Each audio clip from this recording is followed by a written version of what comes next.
राजधानी दिल्लीच्या मुख्यमंत्री रेखा गुप्ता यांच्यावर जनता दरबारात हल्ला झालाय। भर कार्यक्रमात एका व्यक्तीने मुख्यमंत्र्यांच्या कानाखाली लगावली आहे। या घटनेनंतर दिल्ली आणि देशात एकच खळबळ उडाली आहे। मुख्यमंत्र्यांच्या सुरक्षेचा प्रश्न ऐरणीवर आलाय। विरोधकांनी यावर भाजपवर निशाणा साधलाय। पोलिसांकडून या प्रकरणाचा तपास केला जात आहे। मुख्यमंत्री निवासस्थानावरील एका अधिकाऱ्याने दिलेल्या माहितीनुसार रेखा गुप्ता या जनता दरबारमध्ये उपस्थित होत्या। त्यावेळी एक व्यक्ती तक्रार घेऊन त्यांच्याकडे आला। मुख्यमंत्री त्याचे म्हणणं ऐकत होत्या। त्याच वेळी त्या तरुणाने जोरदार हल्ला केला। त्याने मुख्यमंत्री रेखा गुप्ता यांच्या कानाखाली चपराक लगावली। त्यानंतर जनता दरबारात एकच गोंधळ उडाला।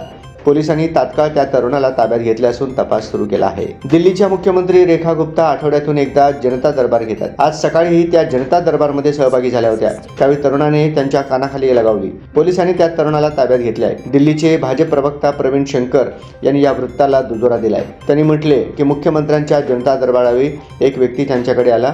त्याने रेखा गुप्ता यांच्याकडे काही कागदपत्रे दिली। त्यानंतर जोरात ओरडला आणि कानाखाली लगावली। नवी दिल्लीच्या भाजप मुख्यमंत्र्यांवर हल्ला करणाऱ्या तरुणाचे वय अंदाजे 35 वर्ष असल्याची माहिती मिळाली आहे। दिल्लीच्या भाजपकडून या घटनेचा निषेध व्यक्त करण्यात आलाय। भाजप नेता रमेश बिधोडी म्हणाले की मुख्यमंत्री रेखा गुप्ता यांच्यावरील हल्ल्याचा प्रयत्न जाणून बुजून केला। जनता कार्यक्रम रद्द करण्यात यावा त्यासाठी हा हल्ला करण्यात आलाय।